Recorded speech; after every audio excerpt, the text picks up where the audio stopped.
I'm based here in Washington, D.C. So welcome to Amazon Conservation's and the Norwegian Agency for Development Cooperation's Forum on the State of the Amazon.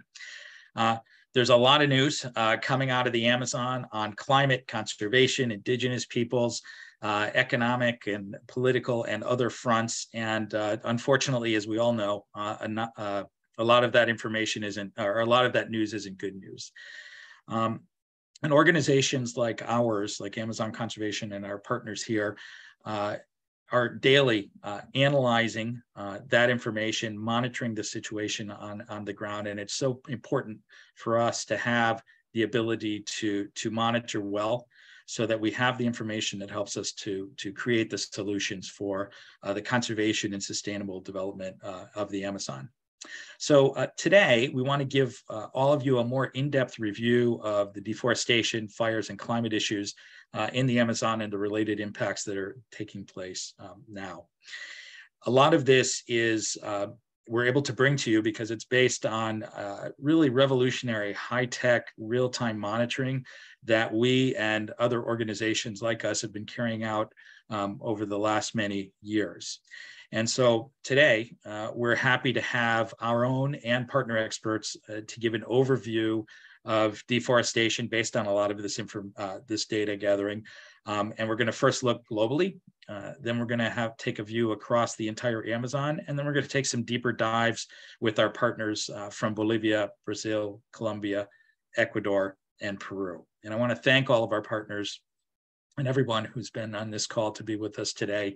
Your work is so important in the field, and we appreciate you taking the time to give us a state of the Amazon as you're seeing it today. I also just want to take a moment to thank some of our key supporters who make this monitoring and the action we take possible. NORAD, the United States Agency for International Development, ICFC, which is the International Conservation Foundation of Canada, the Errol Foundation, and a few other key supporters who really are making a difference for conservation in the region. So without further ado, I want to pass this off to Hilde Dahl. She is the head of section for forests in NORAD. And Hilde, please turn on your microphone and camera, and we look forward to hearing from you. Thank you so much, John. Good morning, good afternoon, everybody. It's a great pleasure for me to provide the opening remarks to this webinar. I would like to thank Amazon Conservation for hosting the event and making us a co-host, as well as all the contributors, the panelists, and the audience. I think this is really an amazing opportunity to get a deep dive on what is going on in the Amazon region. I'm going to say a few words about Norway, what we are doing on tropical forest, and also why it is so important. I think we're all very aware that if we are to reach the objectives of the Paris Agreement, we only have a few years left actually to halt the deforestation of tropical forests. Earlier this year, scientists have been warning us that the Amazon is reaching its tipping point. So action and strong commitments are needed urgently. There's simply no way to reach the goals of the Paris Agreement, but also the Sustainable Development Goal without halting deforestation and forest degradation, and also increasing the forest restoration. And I think it's important to underline that the forests aren't only important to the climate, it's also the home of millions of people, including indigenous people, many with strong spiritual ties to the forest. We know that the forests are some of the most species-rich and varied environment on the planet. The forests also guarantee fresh water supplies to millions of people living in and around the forest. And as one of the excellent panelists today have shown in his research, it also influences the regional rain patterns and economic viability of different economic sectors as agriculture, energy, etc. So conscious of the importance of the tropical forest for the people and for the climate, the Norwegian government launched Norway's International Climate and Forest Initiative, NICFI, in 2008. And through this initiative, the government has pledged to spend up to $350 million a year to fight deforestation of the world's tropical forest while improving the livelihood of those living in and around the forest. So NICFI is administered by our Ministry of Climate and Environment, but in close collaboration with NORAD. We support bilateral partnerships with forest countries, many who will be presented today. And we also support multilateral organizations and civil society. And one of the parts of the initiative that NORAD is managing is the grant scheme for civil society. And for us, it's an extremely important part of our supports, as we do think that civil society and indigenous organizations play a vital role in the fight against deforestation. So we have different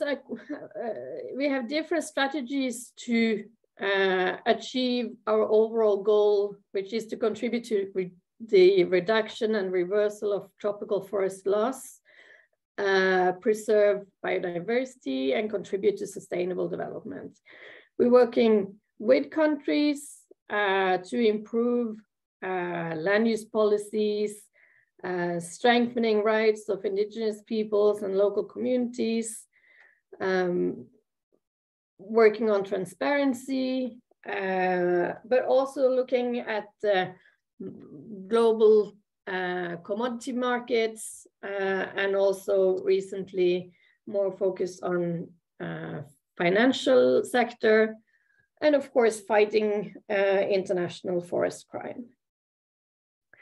Investment in knowledge, monitoring, and transparency has been essential for NICFI. Improved monitoring of tropical forests is crucial to stop deforestation, and better forest data is necessary to underpin sustainable land management, low emission production, and law enforcement. So almost 2 years ago, Norway established a satellite data program to make satellite imagery free and accessible. Amazon conservation is one of the active users of this data. And currently there are more than 14,000 registered users.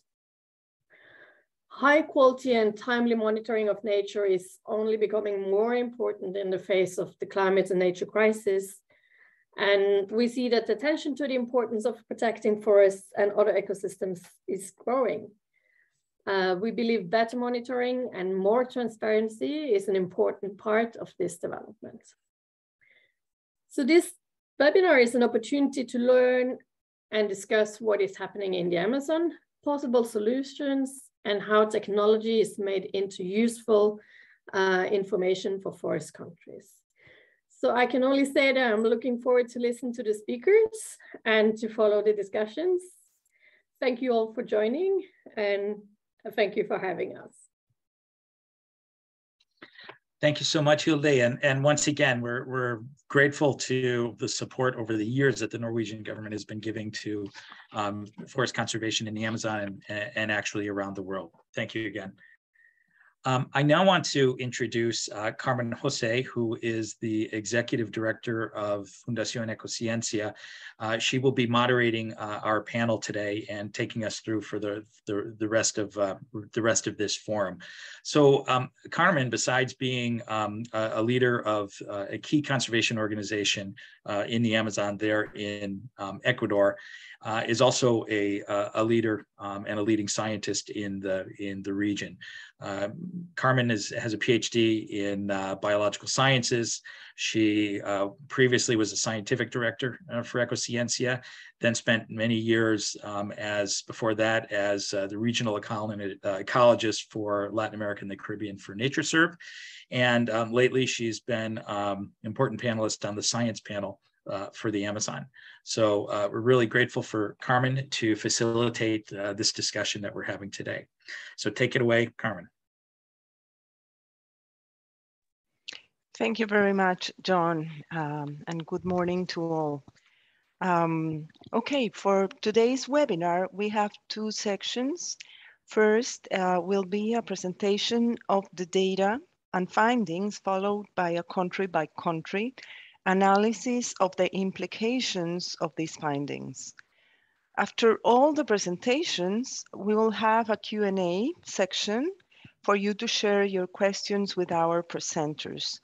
During the presentations, you can submit your questions using the chat box, where you can also vote for other questions you want the presenters to answer. So the major question for the section right now with two panelists and that we want to answer are what are the science and technology telling us about deforestation, fires, and climate change in the Amazon.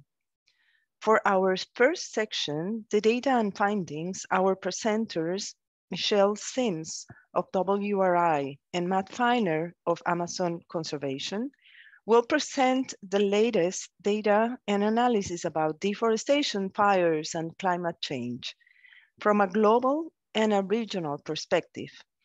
First up is Michelle Sims, who is a GIS analyst with Global Forest Watch, where she prepares spatial data and research outputs for the Global Forest Watch platform, where she she supports various projects as well, including the Global Forest Review, mapping drivers of deforestation, and research related to carbon fluxes in forest and non-forest ecosystems. Today, Michelle will share the global data and findings from her team's GIS analysis. Michelle, please turn on your microphone and camera and take it away. Thank you.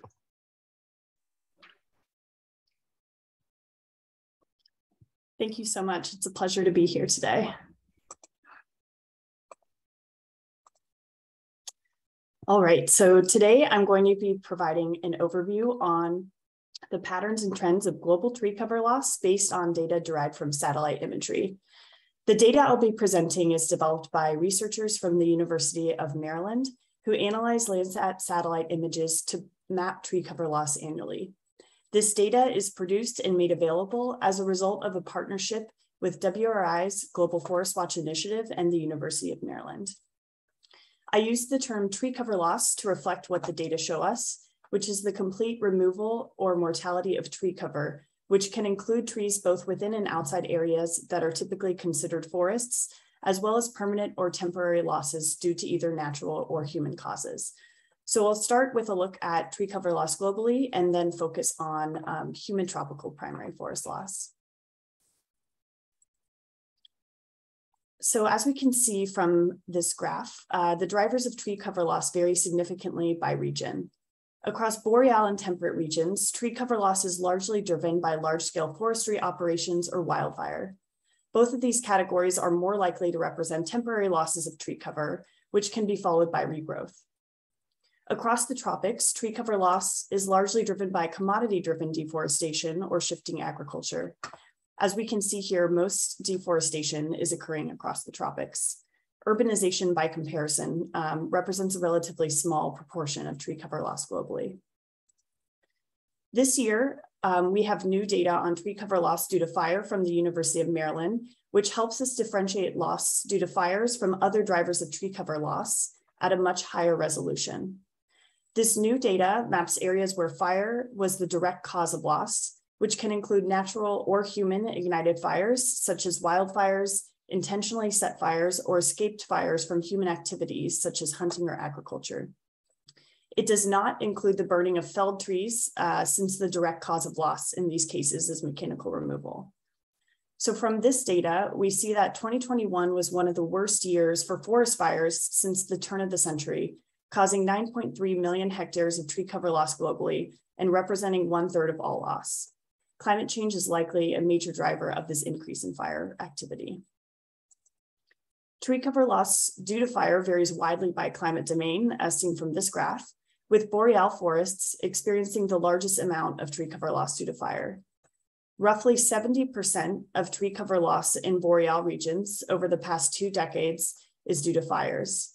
Though fire is a natural part of ecosystem dynamics in boreal forests, the sharp increase seen in recent years may be linked to impacts from climate change, with hotter and drier conditions contributing to longer fire seasons, greater fire frequency and severity, and larger burned areas in these regions. In contrast, roughly 8% of all tree cover loss in tropical forests over the past 2 decades is due to fire. And of the tree cover loss due to fire in the tropics, the majority occurred in Latin America. In the humid tropics specifically, most forest fires are started by people rather than natural causes. This can include escaped fires from agriculture and land clearing, when fires spread from fields into surrounding forests, particularly during periods of drought when these forests are more susceptible to fire risk. Climate change, deforestation, and forest degradation can all contribute to warmer temperatures and drier conditions, further increasing this risk. For the next slides, I'll focus on loss within humid tropical primary forests. So this includes tree cover loss within the green areas shown in this map, which I'll refer to as primary forest loss. In 2021, humid tropical primary forests lost 3.75 million hectares, resulting in 2.5 gigatons of greenhouse gas emissions. Approximately 20% of this loss was due to fires. As you'll see in this graph, the tropics lost 11% less primary forest in 2021 than in 2020, but this followed a 12% increase from 2019 to 2020, mostly due to an increase in fire-related loss. In 2021, Brazil tops the list as the country with the most humid tropical primary forest loss, followed by the Democratic Republic of the Congo. But note that these 2 countries have the largest area of primary forest to begin with. In fact, over 40% of all humid tropical primary forest loss in 2021 occurred in Brazil. Indonesia has been experiencing a decreasing trend in primary forest loss over the past 5 years, and this is the 2nd year in a row where Bolivia has surpassed Indonesia as having the 3rd highest area of primary forest loss. Primary forest loss in Bolivia reached its highest level on record in 2021. Fires have accounted for over 1/3 of primary forest loss in Bolivia for the past 3 years, with large-scale agriculture likely being a driver of non-fire primary forest loss. In terms of the percent of humid tropical primary forest loss for these top 10 countries in 2021, Cambodia tops the list with the highest percent loss at 1.5, followed by Laos at 1%. Cambodia has lost nearly 1/3 of its primary forests since 2001, and much of this loss is related to commodity production. Thank you. That concludes my presentation on the global perspective. And now we'll move on to discussing findings in the Amazon specifically.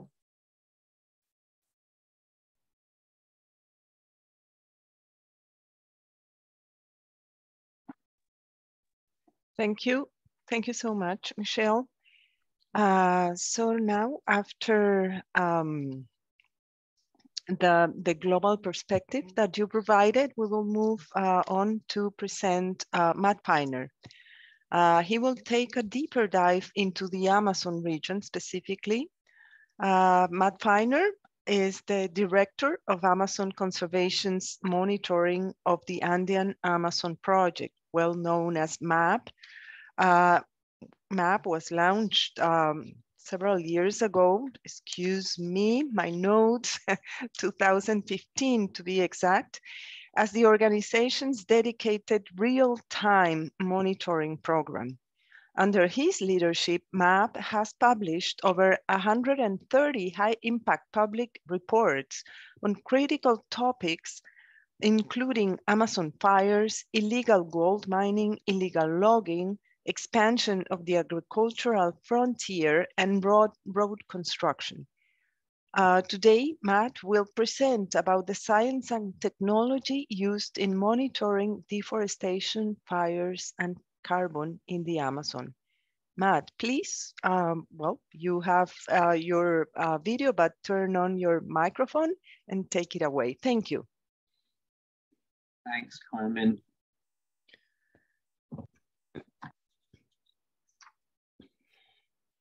Okay, yes. So yes, I'm gonna talk about the latest tech-based data on deforestation, fires, and carbon. With the Zoom on the Amazon, Michelle did a great job. So there's gonna be a lot of some overlap in Michelle to reinforce this, but Michelle gave a great overview globally, and I'll zoom in on the Amazon. And just to repeat real quick what Carmen was mentioning, I lead Amazon Conservation's MOP program, which is our real-time monitoring portal where we publish reports on the most urgent cases of the day. We try to do this in real time or somewhat near real time.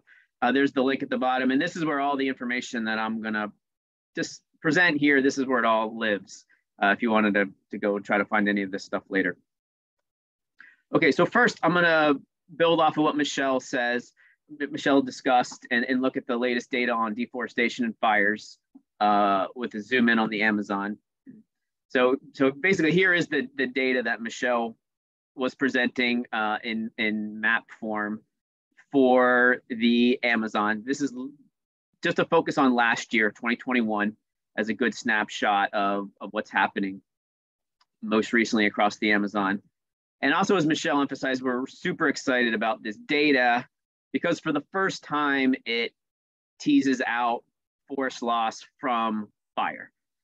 So you can notice in so data on fire, and then Michelle was saying forest loss. We went ahead and call it deforestation, given that the fires data is already teased out, and we found minimal natural forest loss across the Amazon. So we're using this as our proxy for deforestation.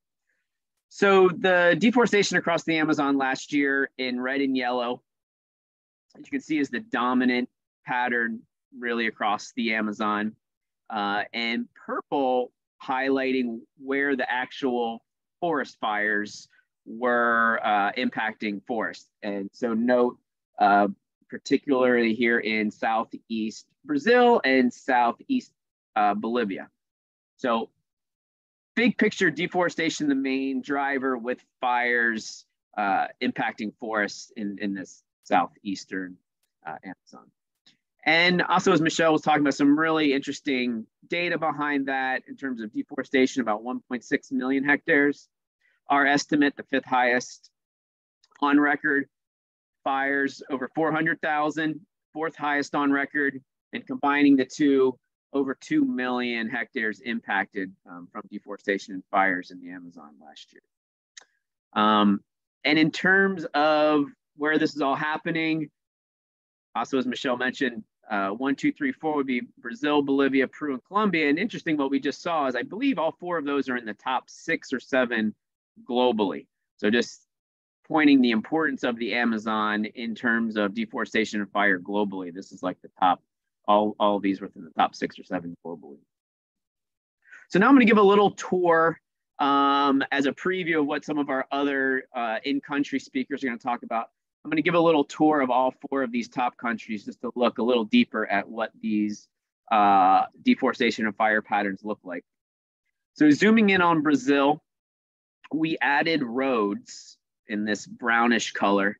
And so you can see the very tight correlation between the deforestation in yellow red and along roads. So for example, this 230 is the Trans-Amazonian Highway. And also to note here that this BR-319 is the big proposed paving project of the current Brazilian government, and why it's been in the news lately as a major source of concern about what happens if this road does get paved, given how we're seeing this really dominant pattern of deforestation along major roads in Brazil. So a big thing to keep an eye on in this year and the next couple of years is how this road paving project proceeds. And then again, like I was saying, the actual forest fires, mostly a phenomenon in Mato Grosso last year around soy plantation areas. Zooming in on Bolivia, most concentration in eastern Bolivia.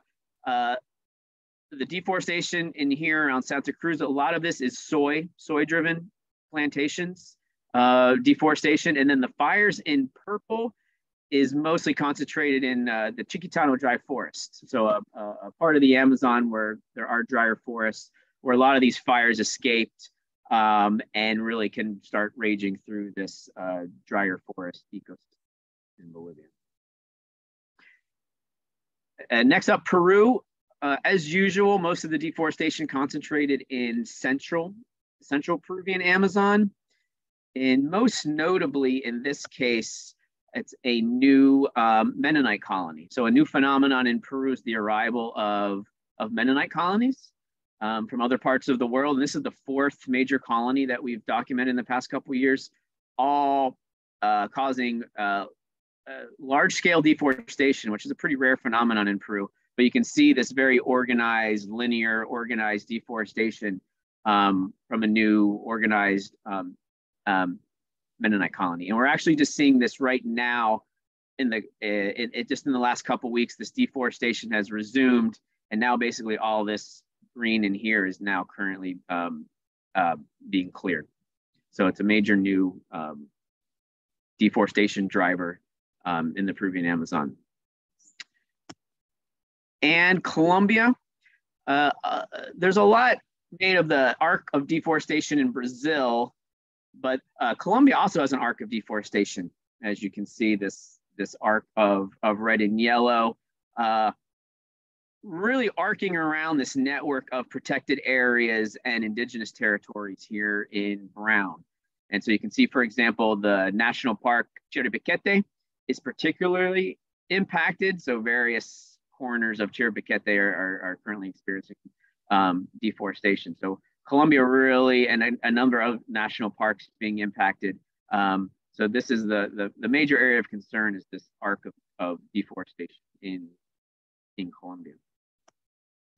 And by popular demand on Twitter, folks wanted to see some mention of Venezuela. This is our recent analysis of Venezuela, the deforestation hotspots over the past 3 or 4 years. So note in Venezuela that there's the Orinoco mining arc here in purple, and then a pretty big network of protected areas to the south. But notice the deforestation hotspots cover both the mining arc and below, including within protected areas. And I just call your attention to hotspot A here, which is Yapacana National Park, where we have documented quite extensive recent mining deforestation, just illustrated here. And this is hot off the presses. This is our quick analysis of deforestation this year, 2022, from January to about a week ago. And so you can see it's, oh, I have to hurry. So you can see it's repeating a lot of the patterns along the roads in Brazil and the arc of deforestation in Colombia, and things are just picking up in Peru. Okay, so now real quick to look at carbon. This is a whole new line of data, really, being able to use data to look at carbon, which is a proxy for climate change implications. So what we're looking at here is the carbon flux. So this is the difference between the amount of carbon that was absorbed and emitted in the Amazon over the past 20 years. And so basically green is carbon sink, so areas that are still absorbing more carbon, whereas red are areas that have flipped to a carbon source. And real shocking news that many of you may have heard is that the Brazilian Amazon has now flipped to being a carbon source, emitting more carbon than it's absorbing, which is pretty shocking news. But the whole Amazon as a whole remains a carbon sink. So a lot of implications just in terms of really preserving this Western Amazon and Northeastern Amazon in order to, because basically the Amazon right now is teetering between being a source and a sink over the next 10, 20 years. So really need to focus on maintaining the Amazon as a carbon sink. And finally, the last data set, this is the exciting new data set from the Jedi Mission, NASA's Jedi Mission. So this is a sensor that's on the International Space Station. And so this is actual carbon density. So this was carbon flux, whereas this is the actual amount of carbon, the most high resolution data we have on the actual amount of carbon in the Amazon. So you're looking at really the dark greens and the purples. And so if we, for example, see like Northeast Brazil, very high carbon concentrations, also Southwestern Amazon and Southern Peru, very high of carbon. So it really opens the door to new ways of thinking about conservation in addition to biodiversity, for example, thinking about where do we need to focus to save the most carbon. And am I out of time, Carmen?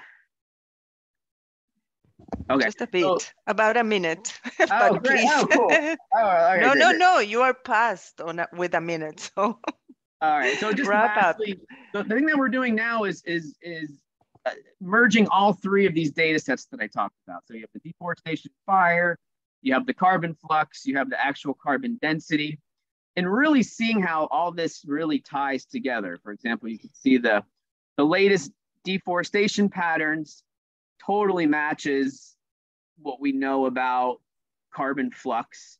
And then almost if you invert that, then you can see where is the highest carbon density. So for example, look at northeastern Amazon, not a lot of deforestation, huge carbon sink, and there you can see that high carbon density. Similarly, in southern Peru, in between these deforestation fronts is a lot of protected areas and indigenous territories. You can see it's a massive carbon sink, and again, it's that very high carbon. So really starting to put together all these data sets to really have this pretty unprecedented amount of data that can drive conservation and other policy. And with that, thank you. I just a quick plug. I do, in between these MOP reports, I do a lot of real-time reporting on these data sets on Twitter. So I do post a lot of novel information on deforestation, fires, and carbon climate change on my Twitter account. With that, well, thank you.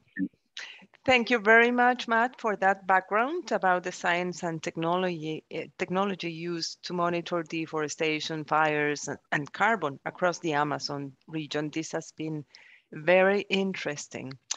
Our next section will explore the local implications of these findings in 5 key countries of the Amazon. We are going to hear from local conservation experts who work on the ground with Amazon conservation to monitor and act on this data.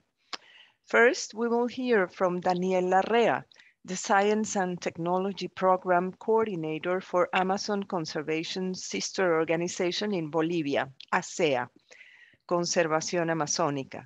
Daniel's scope of work includes the function, history, and responses of flora and vegetation to human disturbances, which requires diverse types of biogeographical, ecological, and management tools for biodiversity conservation. Daniel will be sharing the implications of deforestation, fires, and climate monitoring in the Bolivian Amazon. Daniel, please turn on your camera and mic and take it away. Thank you.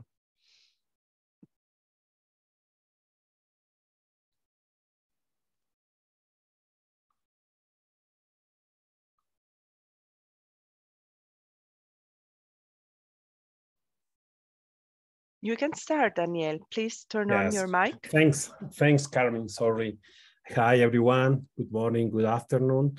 Thanks for the invitation to attend this important meeting and have the opportunity to talk about the implications of deforestation, fires, and climate change in the Bolivian Amazon.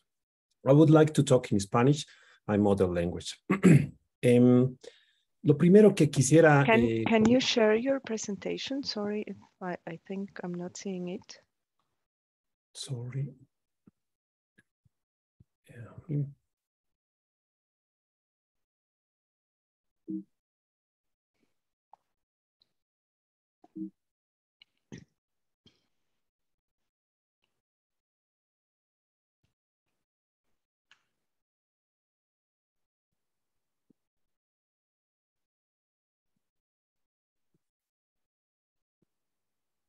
Okay. There you go. Thank you. Ok, gracias, Carmen. Quiero empezar comentando un poco el contexto de lo que significa las tierras bajas de Bolivia para entender el tema de la deforestación, los fuegos y el impacto del cambio climático en Bolivia. Es importante mencionar que las tierras bajas de Bolivia, estos ecosistemas que están por debajo de los 1000 metros de altitud, distribuidos desde los 9 hasta los 22 grados de latitud sur, cubren o abarcan desde los verdaderos bosques amazónicos ubicados al norte del país, pasan a través de lo que son unas formaciones extensas, conocidas y históricas de las sabanas del Beni, llegan a lo que son los bosques secos de la Chiquitanía y terminan en lo que ya son bosques mucho más secos, los bosques de la zona del Chaco, hacia el sur del país, que ya se comparten con Argentina y con Paraguay. Ese es el mosaico de áreas protegidas, perdón, de áreas boscosas que tiene el país y que es importante que todos entendamos para poder comprender lo que implica las tasas de deforestación que se están comentando. Esa cobertura total de bosques, en el caso de Bolivia, llega a 52 millones de bosques, de estos diferentes tipos de bosques amazónicos, chaqueños, chiquitanos, que representan cerca del 47% de la superficie que tiene nuestro país. Entonces, estamos hablando de un gradiente que va desde las zonas más húmedas hacia el norte del país hasta las zonas más secas hacia el sur del país. En general, se sabe que Bolivia sufre esta intensidad de deforestación. En los periodos menos críticos, la pérdida de bosque ha oscilado entre 200 y 250.000 hectáreas por año.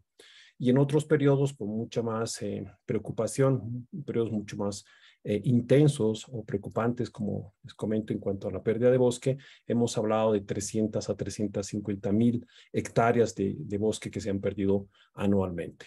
En el caso del fuego, son aproximadamente 4.000 hectáreas que se pierden, 4 millones de hectáreas, perdón, que se pierden, está mal esto, 4 millones de hectáreas que se pierden anualmente en los periodos menos críticos y entre 4 y 10 millones de hectáreas que se pierden aproximadamente en los periodos más complicados que hemos atravesado como país. En el caso de la deforestación, es importante identificar estos drivers, ¿no? Muchas veces se ha vinculado la deforestación con la actividad maderera, incluso las comunicaciones de prensa utilizan este tipo de fotografías, pero sabemos que la extracción maderable está más relacionada con la degradación, no tanto con la deforestación. Otro elemento que sí tiene que ver con la deforestación es la agricultura a pequeña escala, que también incluye lo que son los cultivos de coca, que es responsable de cerca del 10% del bosque que se pierde en nuestro país. Algo muy distinto ocurre con lo que es la ganadería, que representa el 70-72% de los bosques que se pierden en Bolivia, y lo que es actualmente el desarrollo de la agroindustria, principalmente soya, con el 18%. Estos son datos un poco más cercanos en el tiempo. En la década de los 90 era más bien la agricultura, perdón, la agroindustria, la agricultura altamente mecanizada con la soya, la que era la principal responsable de la deforestación. Hoy es principalmente, o estaría principalmente relacionada con lo que es la ganadería. Entonces, cuando hablamos de deforestación en Bolivia, estamos hablando de que los principales drivers están relacionados con pequeña agricultura, la ganadería intensiva y la agroindustria principalmente relacionada con la soya. Los datos que mostraba Matt en su presentación, entonces, nos permiten contextualizar un poquito dónde están ocurriendo estas grandes pérdidas de bosque. En el caso de la deforestación, marco un cuadrado de manera muy referencial para poderles mostrar que los bosques que se están perdiendo principalmente corresponden a bosques amazónicos, a bosques chiquitanos y también a las zonas de bosque chaqueño que ya están ubicadas hacia el sur del país. Esta es la zona que se está transformando fuertemente en el caso de Bolivia. ¿Qué ocurre con el tema del carbón que tienen en la parte de abajo? Hay zonas que efectivamente están sufriendo muy poca transformación del bosque y que por tanto pueden ser importantes reservorios de lo que significa este elemento para el futuro. Estas zonas están igual indicadas de manera muy general, como les muestro en esta diapositiva, hacia el norte del país, hacia lo que es esta parte oriental de nuestro país, y también se pueden ubicar zonas que están vinculadas con el bosque chiquitano y también con el bosque del Chaco, ¿no? Es decir, están distribuidas en zonas donde evidentemente no se está transformando el bosque. ¿Qué implicaciones tiene esto en términos de lo que puede ser el desarrollo? En el caso de esta zona que se está transformando fuertemente, como les he comentado antes, está principalmente determinado, o la causa principal que origina esta conversión del bosque está muy vinculado con el tema del desarrollo de la ganadería intensiva, con pastos cultivados, y también históricamente con lo que ha sido el desarrollo de la agricultura mecanizada, principalmente la soya. Esto tiene implicaciones directamente en la mayor emisión de dióxido de carbono que estaría experimentando esta zona en Bolivia, y ya sabemos que esto significa un incremento en la temperatura de hasta un 4%, 4 grados centígrados en promedio, que ya se estaría experimentando en esta región del país. Por el otro lado, las zonas que no se están transformando, que no se están convirtiendo, si quieren, que no sufren un cambio de uso muy brusco, estas zonas que les comentaba en la última diapositiva, principalmente están orientadas a otro tipo de actividades: el aprovechamiento de productos forestales no maderables, entre ellas, por ejemplo, la castaña y diferentes especies de palmeras. Hay una agricultura de pequeña escala, hay también experiencias de ganadería extensiva, pero también reducida. Se están empezando a implementar modelos de ganadería regenerativa. Y esto puede tener implicaciones en temas climáticos, ¿no? Evidentemente, esta zona tiene menores emisiones de CO2 y podrían ser a futuro, si esto está confirmado con el tema del clima, potenciales refugios climáticos para las tierras bajas de nuestro país. En esta zona norte de Bolivia, esta zona que se está transformando muy poco, es importante rescatar o resaltar lo que significa la castaña. La castaña ocupa aproximadamente 8,4 millones de hectáreas en cuanto a bosque con castaña, que representa el 7% de nuestro país. Es una actividad económica muy importante. Lo que tienen acá es un gráfico que muestra la cantidad de castaña que sale exportada de nuestro país, que representa en cantidad de producción entre 20 y 25 mil toneladas por año, que significa más o menos entre 50 y 60 o 75 mil toneladas de frutos que son cosechados directamente del bosque. Y esto tiene implicaciones directamente en la parte económica, porque estamos hablando de 100 a 120 millones de dólares que son exportados de nuestro país, que representa cerca del 1 o 2% del Producto Interno Bruto, ¿no? Entonces es algo que vale la pena rescatar, porque es una zona que ha apostado fuertemente a conservar el bosque en pie. En el caso de nuestro país, y especialmente lo que estamos trabajando con la institución, hemos desarrollado un observatorio de frutos amazónicos y cambio climático que tiene a la castaña y diferentes especies de palmeras incluidas en la información que contiene, ¿no? Tenemos un geoportal y tenemos información disponible para tomadores de decisión, productores, incluso gente que podría estar interesada en hacer inversiones en estas cadenas productivas o cadenas de valor de estos importantes recursos, ¿no? Invitarlos entonces a que puedan visitar este sitio disponible para poder revisar esta información. Institucionalmente creemos que conservando bosques, que los bosques saludables son bosques productivos, y si se mantienen productivos, sobre todo en la zona norte de nuestro país, son bosques resilientes al cambio climático. Y que si protegemos los bosques, por supuesto, tenemos que entender que estaríamos protegiendo el clima. Con eso quiero terminar mi presentación, Carmen. Muchísimas gracias. Muchas gracias, Daniel, por la presentación y también por estar precisamente dentro del tiempo. Muchas gracias. Now that we have heard about the present situation in Bolivia,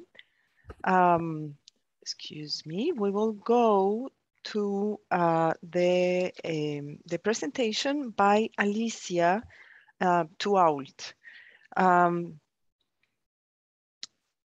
Alicia is the Executive Director of Instituto Centro de Vida in Brazil. Through her work with ICV, Alice has led the construction of concrete solutions to control deforestation and mitigate climate change through implementing research on climate policies and forest governance. Today, she will share her experience on the ground in the Brazilian state of Mato Grosso. Alice, please turn on your microphone and video and or camera and take it away. Thank you. Let's share my screen. Mm-hmm. You were sharing it a moment ago.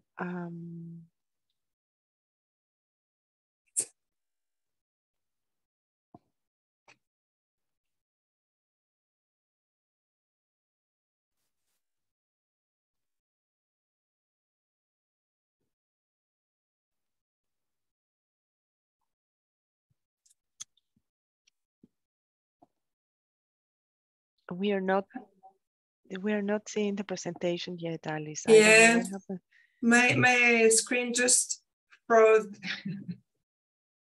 Is it working now? Yes, but please turn it on in presentation view. Yeah.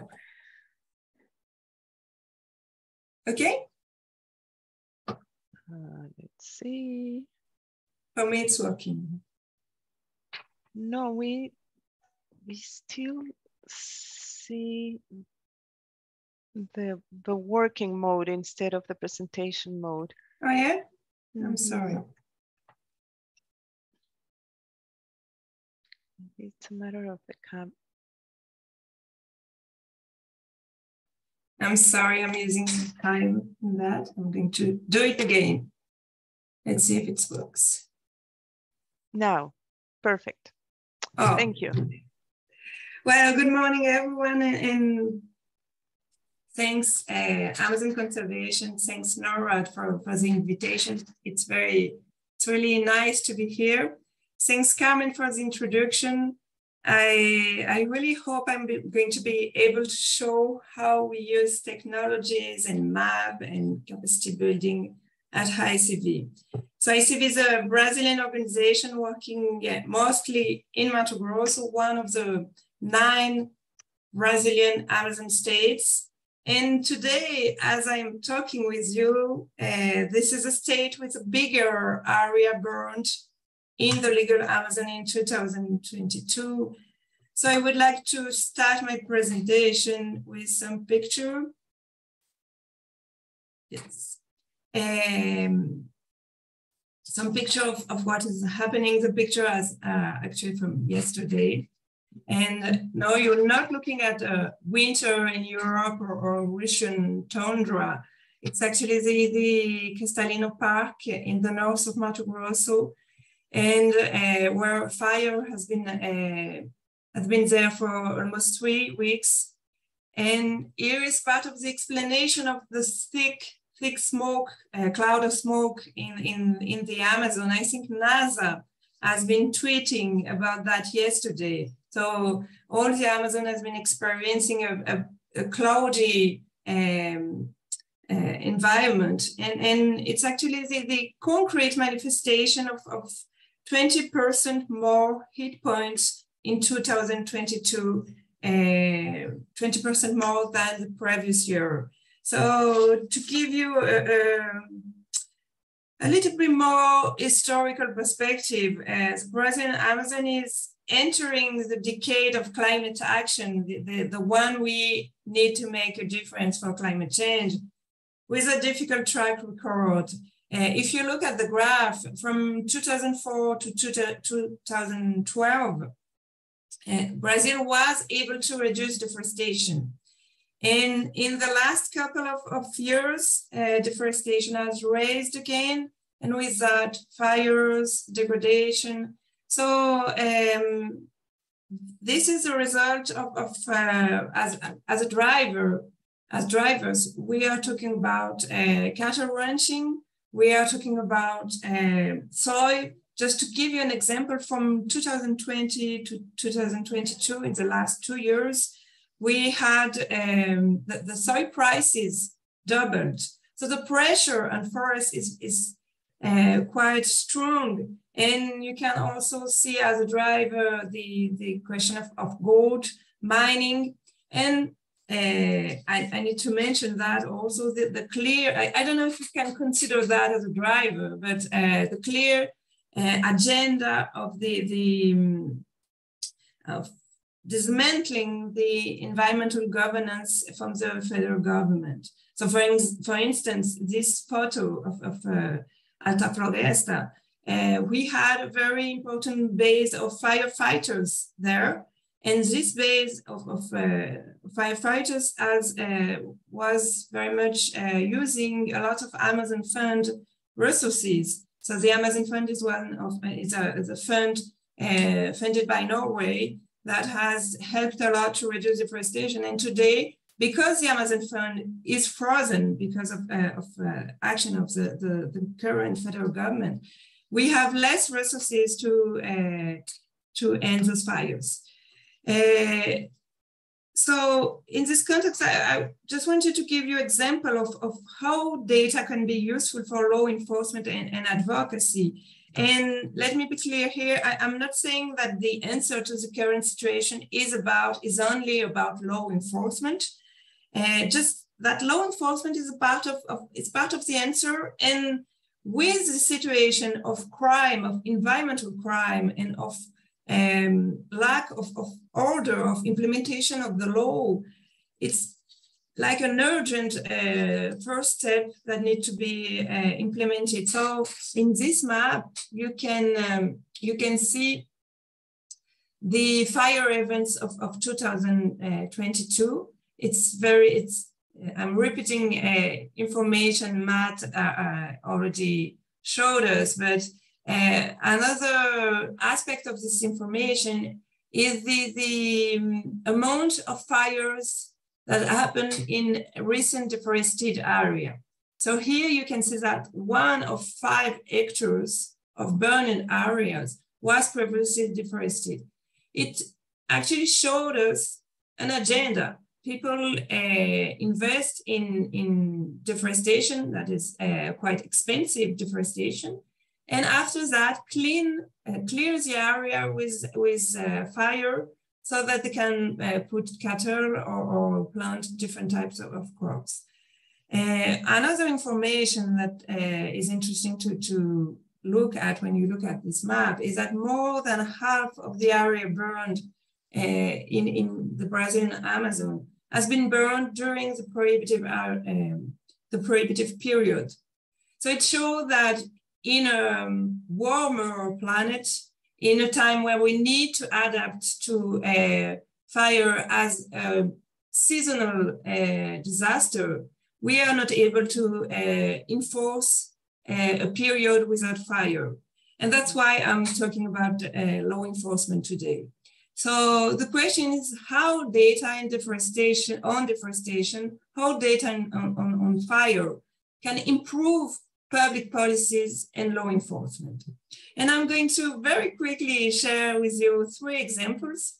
The first example that I wanted to share with you is how data can help us to prove, to make clear who is responsible for fires.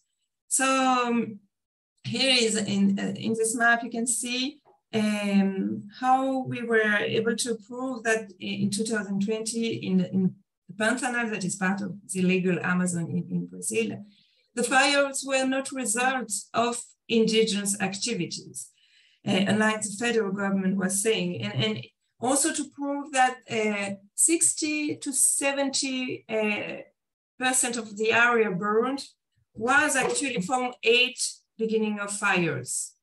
And this is a tremendous important information to organize law enforcement operations, but also for the prosecution and to make sure and also for awareness campaign and activities that can be taken out of the period of urgency. Another example around deforestation and law enforcement, data on deforestation and law enforcement, is the work we do with Mapibioma, which is an incredible network of civil society working on data on deforestation and land use.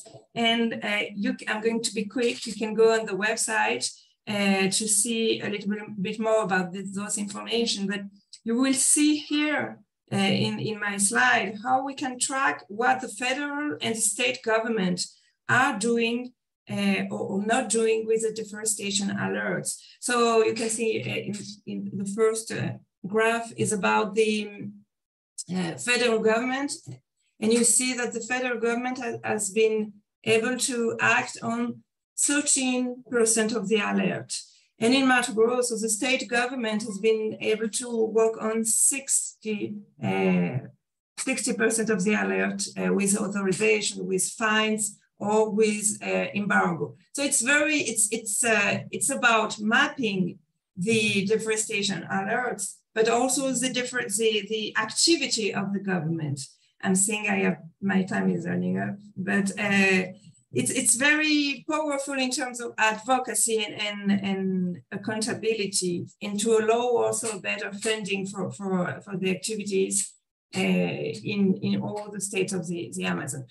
The last example very quickly is how civil society has been able to stop the removal of conservation units. It's about in 2022, only in Mato Grosso, we are talking about 4,000 kilometers square. And just to conclude, I'm running, but just to conclude, I mean, data are crucial for advocacy, for law enforcement, and it's not enough. We are seeing fires and deforestation raising, but it's still it's still a big part of the puzzle.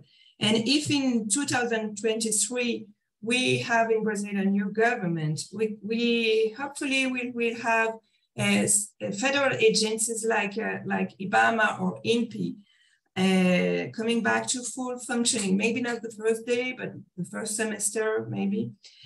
But even with that, the dispute on the territory will still be active in the Brazilian Amazon. And in that context, data will be absolutely crucial. It will be crucial for negotiation, for debate, and to inform how we are going to better invest our efforts. So it's so important, just stressing, it's so important in a period where the clock is ticking for climate change. And that's it. Thank you very much. Thank you very much, Alice. It has been really interesting and critical, the situation you have presented about the Mato Grosso state in Brazil. Now we have Luz Alejandra Gomez. Luz Alejandra is a GIS coordinator with the Fundación para la Conservación y el Desarrollo Sostenible, an Amazon conservation partner based in Colombia. Alejandra, and please, if you can turn on your camera, Alejandra. Alejandra will share the current situation in the Colombian Amazon with us. Thank you very much, and take it away, Alejandra. Sorry. Buenos días para todos. Muchísimas gracias por el espacio. Voy a compartir aquí mi presentación. Ok. Bueno, aquí nueva presentación. Lo que les voy a mencionar es sobre la situación o el contexto de la deforestación en el bioma amazónico colombiano.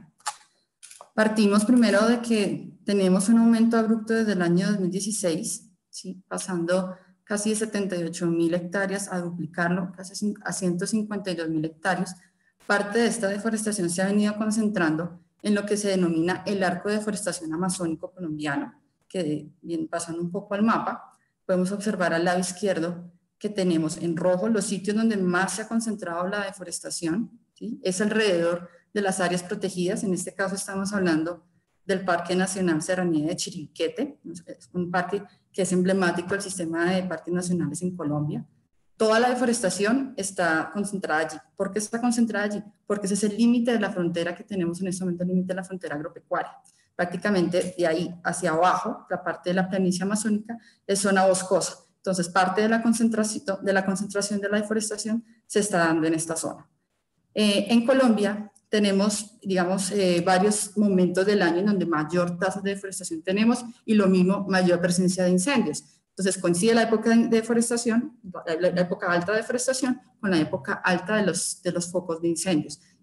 Ya en la figura podemos ver un poco para los departamentos, que en el caso de la Amazónica sería Putumayo, Caquetá, Meta y Guaviare. Tenemos que en los meses entre enero a marzo es donde más se presenta la tasa de deforestación, más pérdida boscosa tenemos, y coincide muy bien con los focos de deforestación, que este año para Colombia fue la peor cifra en los últimos 10 años, cuando presentamos mayor número de incendios afectando la calidad de aire en el resto del país. Ya entendiendo un poco del por qué se dan estas causas, por qué sucede la deforestación en Colombia, por qué se da en el bioma amazónico colombiano principalmente, digamos, a una causa principal que de allí se desprenden las demás, y es la apropiación ilegal de tierras. En Colombia tenemos una situación con digamos, la ocupación, tenemos un problema con los títulos, con el catastro que se tiene aquí en Colombia. En la zona rural no tenemos catastro. En esa zona de la Amazonía no hay catastro, no hay títulos sobre el territorio. Entonces, ¿qué pasa? Que grandes acaparadores o grandes, digamos, personas que pueden tener un poder adquisitivo mayor pueden apropiarse de diferentes tierras. Al apropiarse de esas tierras, ya se generan las siguientes causas o motores de la deforestación. El principal que tenemos en la Amazonía es la expansión de infraestructura vial, seguido por ganadería extensiva. Pasamos por agroindustria hacia la palma y el eucalipto, siguiendo por pastizales, que no necesariamente son pastos dedicados a ganadería, sino que pueden ser pastos que están abiertos allí en algún momento para una futura ocupación o una siguiente actividad económica, pero en este momento hay pastos que están, digamos, sin actividad alguna. Los cultivos de uso ilícito, principalmente la cocaína, que no es uno de los, digamos, de los motores más importantes, pero incide en las economías ilícitas o financian, digamos, ciertas economías, como puede ser la infraestructura vial y la ganadería. Entonces, hace parte de una de esas causas. La extracción de madera, que es más hacia la tala selectiva de algunas especies forestales, que valiéndose de permisos que pueden haber de concesiones forestales, se pueden sacar madera también allí, y eso incide un poco en el tema de la deforestación. Y la minería, que para Colombia y en el bioma amazónico colombiano, la principal, digamos, tipo de minería es por aluvión, o sea, por río, y en algunas zonas tenemos minería a cielo abierto. Disculpe. No, te escuchamos bien. Ok, continúo. El tema de minería, que en algunas zonas es minería a cielo abierto hacia el mineral del coltán. Ya como la principal causa que les mencionamos es la de vías. Esto es un ejemplo de sobrevuelos que dentro de la fundación realizamos para poder mirar, bueno, cómo es esa dinámica de las vías, cómo vemos que la vía es un motor que dinamiza el acceso al bosque. O sea, donde entra una vía en una matriz boscosa, también ayuda a que haya más accesibilidad, más posicionamiento de otras economías, puede facilitar. Realmente eso es lo que tenemos de la dinámica de las vías, por eso para nosotros es uno de los grandes motores de deforestación, lo mencionamos al comienzo, y estos son unos ejemplos de lo que identificamos en los sobrevuelos. Ya viendo un poco más en el mapa, ¿sí? Aquí se ve un poco como los colores rojos, es el borde de la matriz boscosa, que les mencionaba al comienzo. Allí se observa que muchas vías nuevas están entrando a áreas protegidas, a áreas de resguardos indígenas y a zonas de reserva forestal de ley segunda, que es una, digamos, dentro de la ley lo tenemos destinado hacia conservación de los bosques. Entonces es allí donde vemos que las vías están entrando justamente a esa matriz boscosa. Digamos que dentro de esta ventana, que es el arco de deforestación amazónico, tenemos un inventario vial de casi 26.000 kilómetros, ¿sí? Casi que cada año podemos estar observando incrementos entre 700 kilómetros, 600 kilómetros. O sea, realmente las vías nuevas que están haciendo presencia en la Amazonia es bastante importante, y esas vías no son planificadas, son vías terciarias, no hacen parte de los planes viales departamentales, ni de la gobernación, ni mucho menos a nivel nacional. Entonces, a eso es lo que nosotros tenemos que prestarle bastante atención, porque son justamente las vías el motor principal. Esto es un estudio que hemos hecho un poco, y la literatura también, digamos, tiene como respaldo, y es que dentro de los 2 primeros kilómetros, entre los 2 y 4 primeros kilómetros, es cuando más se observan los abiertos de deforestación, y eso quiere decir que, claro, donde pasa una vía, al lado de esa vía y ese margen de esa vía, podemos estar encontrando los abiertos de deforestación. Por eso es tan crítico que el tema de las vías no se aborde como debe abordarse, y no se piense como una manera de mitigar ese hecho. Siguiendo un poco con la siguiente causa, tenemos la ganadería extensiva, ¿sí? En la Amazonía colombiana se tiene un registro entre el 2016 al 2022 de más de 1 millón de cabezas de ganado saliendo de la Amazonia, saliendo a ciudades principales de Colombia y saliendo incluso fuera de Colombia. Y claro, y es un poco relacionado con el tema de deforestación, durante ese mismo periodo se perdieron casi 500.000 hectáreas de bosque. Entonces, como ven, el tema de ganadería también está relacionado a la deforestación. Hace poco hicimos un análisis en la zona de Amazonía y encontramos que de 1 hectárea de pasto podemos tener hasta 3 cabezas de ganado. O sea, por eso es digamos, el nivel también de preocupación que puede tener la ganadería extensiva en la Amazonia colombiana. Ya en tema de agroindustria, se está ya consolidando lo que es los cultivos de palma de aceite, ¿sí? Si bien en la zona en este momento donde estamos haciendo los análisis no han deforestado mucho porque son zonas naturales de pasto, son sabanas naturales, sí hemos encontrado que hay unas zonas de deforestación importantes a los bordes de los ríos. Estamos encontrando alrededor de 1.200 hectáreas entre 2016 y 2021, pero afectando ecosistemas estratégicos que están allí a borde de los ríos. El tema de cultivo de uso ilícito preocupa, que está presente dentro de las áreas protegidas y en resguardos indígenas. Como les mencioné, no es la principal causa, pero ayuda al tema de financiamiento de economías ilícitas y pues está dando en zonas donde está justamente haciendo presencia de las coberturas boscosas. Ya el tema de minería ilegal, el tema de minería es más por aluvión. Aquí voy a hacer rápidamente pasar unos ejemplos de balsas mineras que están al interior de las áreas protegidas, en zonas boscosas. Aquí hay un tema ya fronterizo, ya estamos hablando de los demás países, que son zonas de tránsito también, ¿sí? En donde pues se está dinamizando esta actividad ilegal. Y ya en términos de deforestación podemos observar al interior de esta reserva natural, en donde podemos ver ya abiertos de deforestación asociados a la minería del coltán. Y ya para finalizar, la afectación hacia resguardos indígenas, la afectación hacia parques nacionales, pues como lo vieron en las diapositivas, la concentración de la deforestación se está dando allí, en estos terrenos. Estos son sitios del Estado, son áreas protegidas, son terrenos baldíos, ¿sí? Entonces llama la atención esto. Tenemos una situación de conflicto armado también, tenemos expulsión de funcionarios de parques nacionales que no pueden ejercer su función como autoridad ambiental, el avance de las carreteras, ¿sí? Estas son las áreas protegidas en donde no tenemos como tal como en Colombia presencia por parte del Estado por situación de orden público. Entonces, si bien el control a la deforestación aquí es bastante complejo.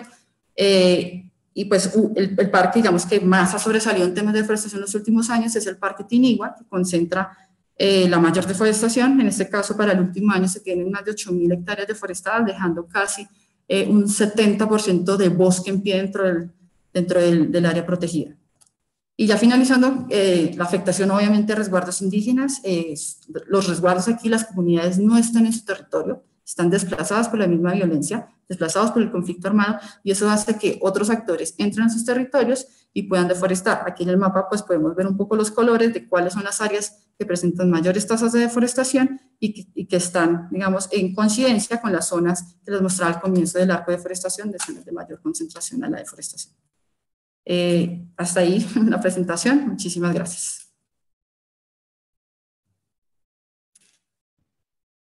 Muchas gracias. Thank you very much, Alejandra, for sharing this work and your analysis for Colombia. Ahora voy a empezar a cambiar a mi idioma materno, español, para presentar acerca de los análisis que hacemos nosotros en la Fundación Ecociencia con respecto a estos temas en el Ecuador, los cambios de uso y los principales del suelo, digamos, y de coberturas y los principales drivers de cambios que están detrás de eso, también usando diferentes tecnologías. Entonces, bueno, vamos a pasar a mi presentación, si me dan un segundo.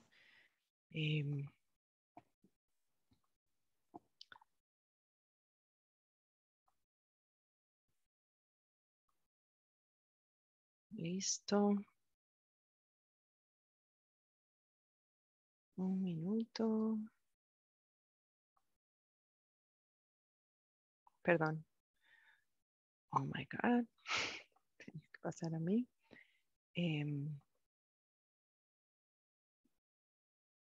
¿Cómo regreso? Si alguien me puede ayudar.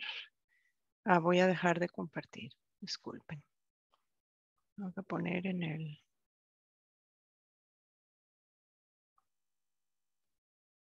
enseguida.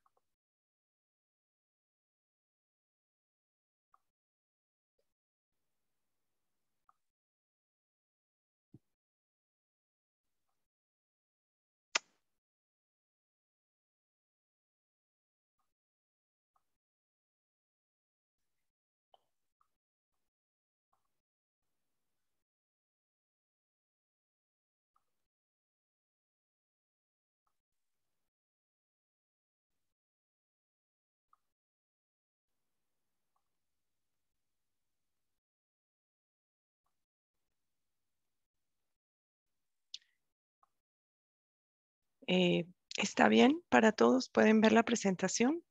Sí. Sí, Carmen. Gracias. Gracias. Entonces, bueno, vamos a hablar ahora un poco de la situación de los bosques en la Amazonía ecuatoriana, bosques amazónicos. En el caso de Ecociencia, pues también estamos junto con el resto de la red de Mapbiomas Amazonia, con los otros países de la cuenca, utilizando la plataforma de Mapbiomas Amazonia y de Google Earth Engine, en principio para hacer los análisis de cambio de uso del suelo y de las coberturas en esta región, que nosotros definimos en el caso de Ecuador desde la divisoria de aguas, razón por la cual para todos los análisis incluimos también coberturas y cambios de uso que están ya en biomas andinos, digamos, ¿no? Entonces eso es lo que vamos a poder ver aquí. Este análisis simplemente yo voy a presentar los datos de cuál es la cobertura, la situación al año 2020, pero el análisis proviene de un periodo de tiempo de 1985 al 2020. Entonces son 36 años de cambios, pero como les dije, la presentación es acerca de la situación al 2020 de cobertura, donde encontramos que hay un 83% de esta región que podemos llamarle de vegetación nativa o natural a la fecha. Y esta vegetación, por supuesto, está conformada por diferentes ecosistemas como estaban en las fotografías anteriores, desde bosques, pero también algunas partes de páramo en las zonas andinas. Con respecto a los usos antropogénicos, estos cubren el 14% de la región amazónica ecuatoriana y están compuestos por diferentes tipos de infraestructura, de usos, de vías, etcétera. En ese sentido, estas formaciones vegetales naturales que cubren el 84%, 83%, son en su gran mayoría formaciones forestales, el 92%, y un 8% de eso ecosistemas no forestales, que pueden ser herbáceos o arbustivos y que, como dije, corresponden más que nada a las zonas fuera del bioma amazónico. En cuanto a los usos antropogénicos, que son el 14%, la mayoría son zonas agropecuarias. El 2% se refiere a infraestructura, que la definimos como no solo carreteras o hidroeléctricas o ese tipo de infraestructura, pero también las ocupaciones urbanas, ¿no? Y alrededor del 1% es minería. Y bueno, y hay otras coberturas que son agua u otras áreas. En términos de cómo está distribuida simplemente el área, la geografía de la Amazonía ecuatoriana por distintas categorías de protección, esto nos parece importante también resaltar que el 44% son territorios indígenas, ¿no? Específicamente. Luego hay un 17% de áreas naturales protegidas, que sin sobreposición con territorios, pero también hay una gran proporción que es el 18% de área amazónica, que es una sobreposición entre áreas protegidas y territorios indígenas. Y un 21% son áreas sin protección que caen en otros tipos de gestión o de propiedad, digamos así. En términos de los bosques, exclusiva y específicamente los bosques al año 2020, podemos ver que la gran mayoría de ellos pues, se encuentran dentro de territorios indígenas, y si consideramos también la parte de la sobreposición de estos territorios con áreas protegidas, pues alrededor del 60 o 61% de los bosques de la Amazonía ecuatoriana están dentro de estos territorios y de estas formas de gestión, digamos, ¿no? Territorial indígena. Hay áreas naturales protegidas, digamos, el 22% de los bosques está dentro de las áreas naturales protegidas y un 16% está en estas áreas que corresponden a fuera de bosques y áreas, de territorios indígenas, perdón, y de áreas protegidas. La deforestación que ocurrió específicamente, y ahí estamos hablando de deforestación bruta, la deforestación total que ocurrió en 20 años entre el 2001 y el 2020, corresponde a 623.151 hectáreas. Estas también analizamos dónde están concentradas, ¿no? La deforestación y son 10 cantones que son unidades, digamos, político-administrativas que concentran el 50% de la deforestación durante ese periodo. En cuanto a cuáles son los drivers principales detrás de estos cambios de uso, obviamente que la agricultura es uno que está presente, como dije, la gran mayoría de las áreas que no tienen cobertura natural son áreas agrícolas o pecuarias. Sin embargo, el crecimiento de esas áreas en el tiempo no ha sido tan exponencial, tan crítico como ha sido el caso, por ejemplo, de la minería, que es lo que he querido presentar acá, donde en 10 años podemos ver que el área de la minería se triplicó, ¿no? Desde aproximadamente 2010 hasta el 2020, donde pasamos de 1.000 hectáreas a 3.000 hectáreas. Actualmente el total de esa cobertura al 2020, no es tan actual ya, son 4.000 hectáreas, pero vemos con suma preocupación esta actividad, pues está compuesta tanto de concesiones legales, digamos así, y grandes empresas mineras que están al frente y que tienen concesiones, pero también hay una enorme cantidad de minería ilegal que por los precios del oro principalmente ha crecido su actividad de esta manera tan exponencial como lo presentamos, ¿no? Tan grande en los últimos años. Y nosotros hemos estado reportando como Ecociencia y socios del proyecto MAP detalles, ¿no? Acerca de esta actividad y lo seguiremos haciendo. Otro driver el cambio, evidentemente, es el crecimiento urbano, aunque es cierto que, como lo dijo alguien antes, no es que ocupe unas grandísimas áreas, pero en cambio sí de estos centros urbanos van planificándose carreteras nuevas, por ejemplo, que se convertirán en ejes, digamos, o centros de crecimiento de la deforestación.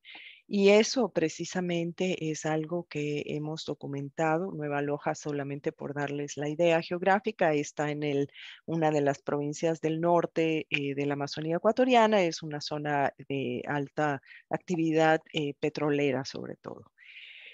Pero, como les decía, en cuanto a nuevas carreteras, coincidimos con lo que ha mencionado la colega de Colombia, Alejandra, porque hemos visto también que, y lo hemos reportado, como dice aquí recientemente en un reporte MAP, sobre la apertura de vías en la Amazonía ecuatoriana. Esta es solo una que estamos presentando acá, que se abrió en el 2021 prácticamente, y lo que preocupa es un poco el sinsentido de este tipo de carreteras, es decir, arriba en el tono más claro, por arriba, por la parte norte del río Napo, esta carretera existía y, perdonen, no sé qué pasó, están viendo, pero existía antes. Entonces esta nueva carretera que se abre por la parte sur no tiene mucho sentido realmente, y menos aún dada su cercanía al Parque Nacional Yasuní, ¿no? Entonces, a pesar de que son carreteras planificadas, que están dentro de un plan de ordenamiento territorial, pues es difícil entender la razón, y sobre todo podemos pensar que se van a convertir en un grave foco de expansión de la deforestación en el corto plazo, ¿no? Y a esas carreteras nos referimos cuando hablamos de que 35 kilómetros en general en diferentes provincias amazónicas fueron construidos durante el 2021 y tienen todavía planes de una continuación de vía. Entonces ya en el 2022 estamos viendo nuevos avances y áreas de construcción de carreteras que se adentran en bosques realmente primarios que no habían tenido acceso. Entonces, eso es uno de los temas que seguiremos monitoreando con esta tecnología también de alta resolución, ¿no? De las imágenes Planet y otras a través del proyecto MAP, siempre haciendo junto con eso un trabajo de incidencia, de búsqueda de responsabilidades, ¿no? En todo sentido, de accountability, en pocas palabras, de estos desarrollos que se van dando. Eso es todo y agradezco mucho por su paciencia debido a mi problema de técnico, pero bueno, vamos a pasar ahora a la última presentación. Voy a dejar de compartir pantalla y en este momento vamos a escuchar de la situación en el Perú y quien va a presentar el caso de Perú es Humberto Balbuena, quien es el director de políticas y de gobernanza ambiental de Conservación Amazónica ACA, que es la organización hermana en el Perú de Amazon Conservation. Humberto es un abogado que se especializa en la regulación de los servicios públicos y administrativos y de las leyes ambientales, con más de 10 años de experiencia profesional en la preparación de reportes legales, proyectos regulatorios y la implementación de normativas. Humberto va a compartir con nosotros las implicaciones de la deforestación, los fuegos y los cambios climáticos en el Perú. Gracias, Humberto, y adelante. Muchas gracias. Voy a compartir pantalla, un minuto. ¿Me confirman, por favor, si ya se puede ver? Se puede ver y sí, perfectamente. Y solo una cosa que nos han pedido de parte de los traductores, que por favor hablemos un poco despacio, sin acelerarnos mucho para facilitar la traducción. Gracias. Perfecto. Buenos días con todos. Les mando un saludo desde Perú, de Conservación Amazónica ACA. Hemos podido ver en las anteriores presentaciones y en la presentación de Matt definitivamente la importancia de la tecnología para monitorear la Amazonía, el bioma amazónico específicamente, ¿no? Y en esta oportunidad yo quisiera, o voy a desarrollar mi presentación, básicamente sobre las implicancias de la deforestación en el Perú, ¿no? No sin antes señalar algo importante, ¿no? La tecnología y la ciencia son una herramienta para proteger la Amazonía, para defender nuestros bosques, ¿no? Desde Perú, gracias al apoyo de los diferentes donantes que tenemos, podemos poder impulsar diferentes proyectos precisamente para proteger la Amazonía peruana, ¿no? Y quisiera, bueno, también recordar que en el mes de octubre tendremos pues un evento denominado Amazon Tech que busca un poco impulsar la tecnología, la gobernanza y la ciencia, ¿no? Bueno, de manera general, la deforestación en la región amazónica ya nos lo ha señalado Matt. En el 2021 hay 2 millones de hectáreas de bosque primario en los 9 países del bioma amazónico, ¿no? Siendo Perú, si bien con el 8%, con una deforestación bastante importante, ¿no? En el caso de Perú, la pérdida ha sido de más de 130.000 hectáreas, siendo que solamente el 15% representó incendios forestales, ¿no? Se ha concentrado la deforestación en las zonas de Ucayali y Madre de Dios, pero sin descuidar el impacto que también se ha dado en Loreto, en Huánuco, en Amazonas, en otras zonas amazónicas, ¿no? Y quiero enfocarme sobre todo en estas implicancias, ¿no? Ir un poco más hacia la gobernanza, un poco más hacia los impactos políticos, hacia los impactos sociales que precisamente se generan en la deforestación, sobre todo en el Perú. Hay muchas implicancias. Voy a desarrollar 4 que son bastante importantes, ¿no? El primero es el incremento de la actividad agrícola, ¿no? En tierras con capacidad de uso forestal. Definitivamente se deforesta precisamente para realizar diferentes actividades, ¿no? Una de ellas es la actividad agrícola o la actividad agraria. Como ya hemos visto, Matt nos comenta, efectivamente hay 4 colonias ya menonitas que se vienen desarrollando y generan una deforestación considerable. ¿Qué genera esto, no? Pérdida de bosque primario, degradación de la calidad del suelo, precisamente por la siembra de monocultivos, debilitamiento de la zonificación forestal hacia la que el Perú iba precisamente para clasificar los suelos por su capacidad mayor de uso, ¿no? Hay cultivos ilícitos, encontramos coca, sembrío para el narcotráfico, hay una mayor cantidad de pistas de aterrizaje, una mayor cantidad de carreteras en la Amazonía.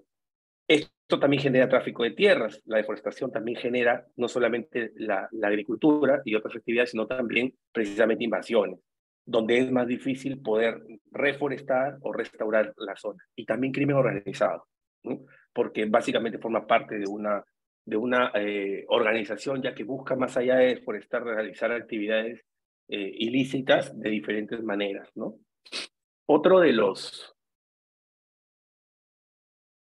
las implicancias es la dispersión de la actividad minera ilegal hacia otras zonas. Si bien el Estado peruano, a través del operativo Mercurio, tuvo un impacto importante en la principal zona de la Amazonía, que es Madre de Dios, donde se desarrollaba minería ilegal, esto no fue suficiente. ¿Por qué no fue suficiente? Porque en La Pampa se tenía concentrada toda la cantidad de mineros y no hubo un plan de sostenibilidad posterior, ¿no? Creo que debió ir de la mano y lo que ha generado es que se dispersen por otras zonas de Madre de Dios, se desarrolle minería atomizada, minería más difícil de identificar y también de combatir, precisamente para llegar a la zona, ¿no? Y ha generado que un problema que era ambiental se vuelva de naturaleza social. Hay que identificar que la minería ilegal, el impacto que tiene es un impacto de contaminación, es un impacto ambiental. Sin embargo, cuando se le suma el impacto social, pero ya al mismo nivel, se genera precisamente que el gobierno aperture pues, una minería, un proceso de formalización más largo, que afecta definitivamente el no poder hasta ahora poder culminar este proceso de formalización que ya tiene más de 15 años, ¿no? Y además el bajo costo y la ilegalidad. Evidentemente, si no te reprimen, si tu maquinaria no es destruida, si no identifican a quien compra el oro, van a seguir realizando actividades ilegales porque no es costoso ser ilegal, ¿no? Finalmente detienen a las personas que encuentran en el bosque, pero los peces gordos, por así decirlo, las cabezas principales de las organizaciones no son detenidos y va a seguir la actividad ilícita. Otra de las implicancias es la disminución efectiva de la presencia del Estado para combatir los delitos ambientales. ¿Y por qué? Porque se requiere, pues, de un Estado fuerte, un Estado presente. Hay una menor cantidad de casos firmes, o hay escasos casos firmes por delitos ambientales. No hay una uniformidad de criterios para el tratamiento precisamente de estos delitos ambientales. Por ejemplo, el concepto de flagrancia no es el mismo. Cuando llega la autoridad, tiene que encontrar al talador cortando el árbol y no le es suficiente encontrar al talador al costado de la madera cortada, encontrar maquinaria, encontrarlo en una zona prohibida. Entonces, de esa manera no se puede combatir, ¿no? Y además, una excesiva e ineficiente distribución de la carga procesal.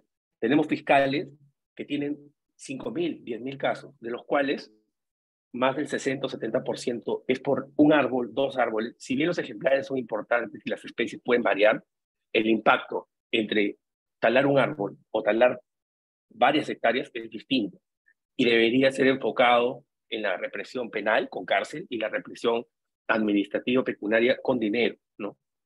Y también hay que reformular los alcances del combate de los delitos ambientales, ¿no? Es más, el mismo gobierno, la misma cooperación, no diferencia entre el delito ambiental y la infracción ambiental, y es importante, ¿no? Y finalmente, como cuarta implicancia, encontramos un retroceso en el proceso de la institucionalidad del sector forestal. El sector ambiental en el Perú avanzó muchísimo, precisamente por ese proceso de fortalecimiento, pero el sector forestal se ha detenido y en algunos casos se ha revertido. Hay inestabilidad política con diferentes cambios en las autoridades. Han habido más de 4 ministros en menos de un año, diferentes presidentes de entidades forestales que han variado. Hay una demora en la implementación de políticas públicas, ¿no? Importante, Sistema Nacional de Control, el SINAFOR, el SNIF, ¿no? Y también el gobierno peruano ha emitido disposiciones en favor del proceso de formalización minera y en contra del ambiente. Definitivamente son disposiciones, las últimas han salido hace poco, que son perjudiciales. ¿Por qué? Porque precisamente generan que ese proceso de formalización siga abierto, siga generándose más ventanas para que haya ilegalidad, que no haya un incentivo para formalizarte realmente, y que siga habiendo impunidad y que el reinfo, que es un instrumento para desarrollar minería de manera impune, se siga empleando, ¿no?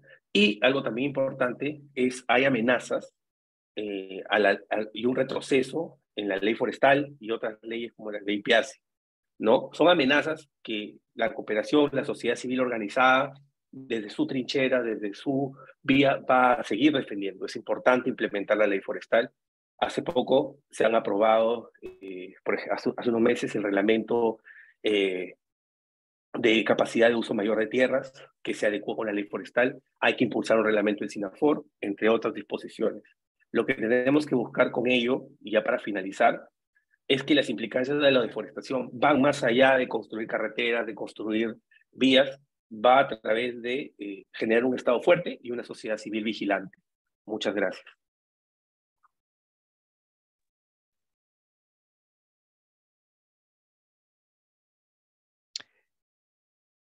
Muchísimas gracias, Humberto, por esta interesante resumen, diría yo, de lo que está un poco pasando y cuáles son las opciones y dónde están las posibilidades de solución y acción con toda esta valiosa información que podemos recoger a través del uso de la tecnología en todos los países.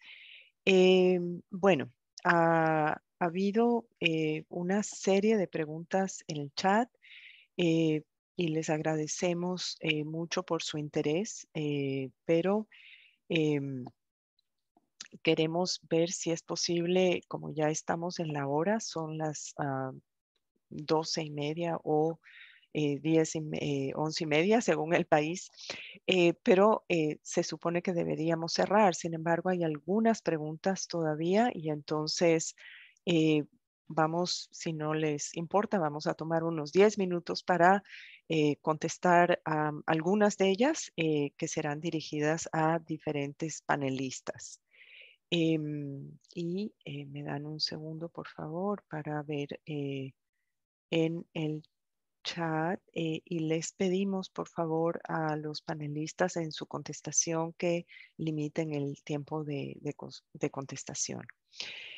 The first question is for Dr. Matt Piner from Diana Carolina from Colombia.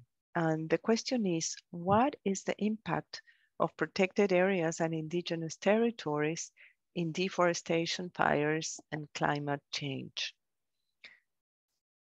For you, Matt. Can I share my screen again? Excuse me? I was going to share my screen again. Okay. There we go. All right, great question, because I actually was going to mention that, but was running out of time, so I didn't. So I was going to answer that by showing this other cool real-time app we have. That's our real-time fire monitoring app. So to build off of what Alice was saying, we are in the peak of fire season right now. So this is actually what fires season looked like yesterday, September 6th. The red and yellow being the smoke from all of the major fires. So yeah, Amazon, notice it's all across Brazil and then really picking up in Bolivia. But one of the cool things is, so that's what the smoke looks like, but these red dots are where all the actual fires are. And as we also heard from Alice, like most of these fires are burning areas that were recently deforested. So these fires are a good proxy for deforestation. So to get to the question at hand, we can also click on protected areas in this light green and indigenous territories in this dark green. And so just as a real quick way, you can see it's not a perfect match, but you can see just how a lot of these protected areas and indigenous territories are kind of like the last defense, even in the eastern Brazilian Amazon. You can see all the fires really concentrated in that matrix just outside of indigenous territory. You can almost draw the boundaries of the indigenous territories and protected areas based on the fire outlines, which I find pretty remarkable. So yes, so basically the answer is really the one of the key defenses that we have currently is still the base, back to the basics, protected areas, indigenous territories, really as we're finding the vast majority of the remaining intact forest, much less deforestation, much less fire, and a lot where the high concentrations of carbon. And just one look at the fire map really just shows the importance of these areas for long-term conservation. Thank you, Matt. La segunda pregunta es para Daniel Larrea de ASEA. Y la pregunta, oh my God, se mueve el chat y me disculpan. La pregunta es de María de Bolivia y es ¿cómo podemos conectar ciencia y tecnología con respecto a la reducción de los fuegos?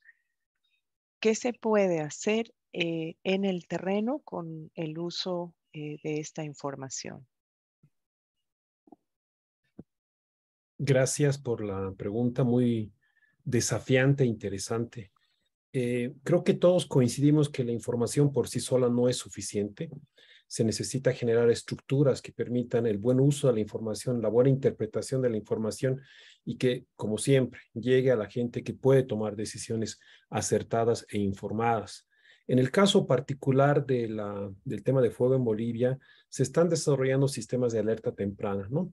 La idea es prevenir más que atender las emergencias que se están dando en muchas partes del país, principalmente en lo que es la gran extensión que está siendo transformada, en el caso del departamento de Santa Cruz, pero también está vinculado a zonas que tradicionalmente tienen fuego porque forma parte de la ecología, como es el departamento del Beni. Entonces se trata de generar sistemas de alerta temprana, articular no solamente al tomador de decisión, sino también a la gente que puede levantar información con el uso de tecnología, aplicaciones, el uso de drones, insertar esto en los sistemas de gobernanza de estas comunidades y también de los sistemas de políticos administrativos, que en el caso de Bolivia son los municipios, ¿no? Entonces creo que se trata de generar también espacios y plataformas multiactor que empiecen a consolidar esta información de manera acertada, ¿no? Entonces, en el caso del fuego que está vinculado a temas de cambio de uso, también ya estamos con otro nuevo desafío, ¿no? El cambio del clima. Entonces, eso también va a implicar empezar a tener redes de monitoreo climático, estaciones meteorológicas que también nos ayudan a acompañar qué es o qué significa estos cambios o este fuego descontrolado en ciertas partes del país. Gracias, Carlos. Muchas gracias, Daniel. Hay una siguiente pregunta para el representante de ACA, Perú. Y es, ¿cuál es la fuente de la afirmación que la deforestación es en la tierra con cum, C-U-M, forestal en la Amazonía peruana, si justo el mayor problema del Estado peruano es la falta de implementación de los estudios de suelos con fines de clasificación de tierras por su capacidad de uso mayor en los procesos de titulación y en las adjudicaciones de tierras para proyectos agroindustriales? Sí, gracias.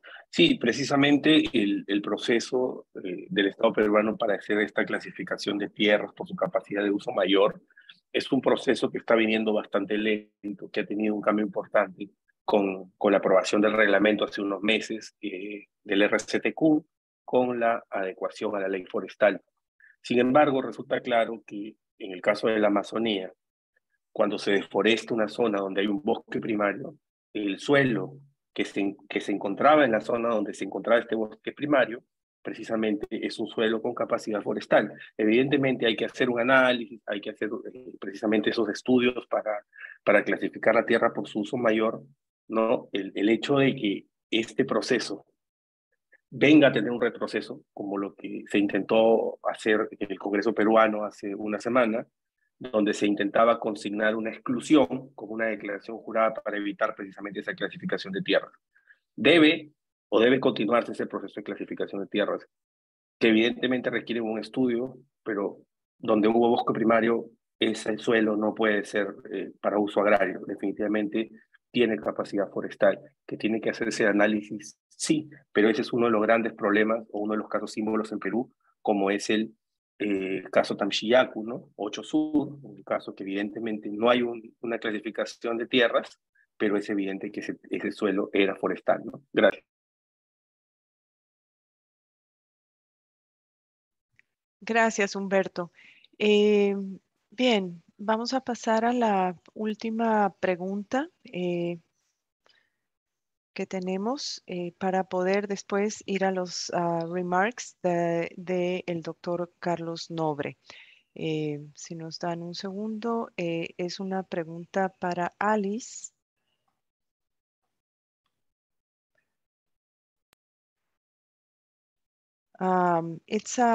It's for Alice from ICB, from Danielle Keeley from the United States.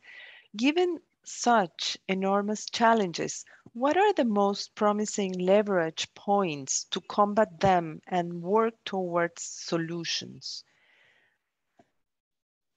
Alice. Wow.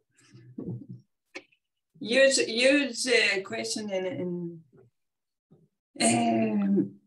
I would say if we have a change of government in 2023, I could use that question to organize the environmental agenda for Brazil, for the new Ministry of Environment. So I would say the first step would be law enforcement, as already talked about, but in very quickly in the beginning of the second semester, we need to be able to, as one of the panelists was saying, we need to have to gather actors to act. And one big action that need to be done, and I think a lot of the question on the chat also refers to that, is to act on the private sector, the agribusiness, and the finance, the investment that agribusiness is receiving. So, and it goes back to what Hilde from NORAD was saying, that we need to put a bit more intelligence on how investment is done in the Amazon, to be sure that because at the end, the pressure we are seeing in the Amazon is due to the raising of the price of soy, the raising of income from cattle ranching, going to China, to Europe, to the United States. So I think the new or the next government in Brazil is going to, we have to think about that. What are the leverage in that situation? How can we oblige these actors to act differently? And I don't have one bulletproof answer, but we have a lot of tracking those supply chain, offer a lot of data and answers to this question. Thank you very much, Alice. And now we have to close the questions and answer section. And thank you all for your interesting questions. And of course, thank you again to all the presenters for your time and insights. We would like to pass the final word to Carlos Nobre. Dr. Carlos Nobre, Professor Carlos Nobre, is a renowned Earth system scientist from Brazil. Carlos is a member of the U.S. National Academy of Science and is presently a senior researcher at the University of Sao Paulo, and created also the Amazon Third Way Amazonia 4.0 initiative that seeks a new development paradigm based on a biodiversity-driven bioeconomy utilizing modern technologies of the fourth industrial revolution. Although Carlos was unable to join us live today, he recorded a special video message for us to share with all of you today with some of his key recommendations related to today's valuable discussion. Let's see what Carlos has to share with us.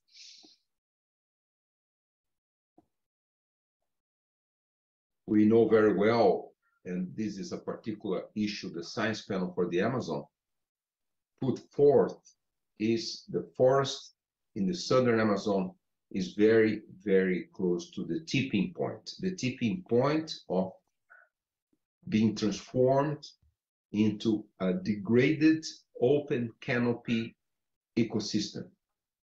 This is for most of the forests in southern Amazon, from the Atlantic Ocean to the forest in Bolivia.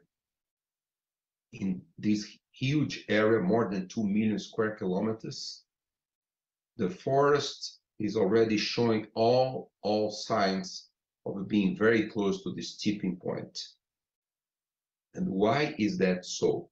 This is a synergistic combination of climate change due to global warming.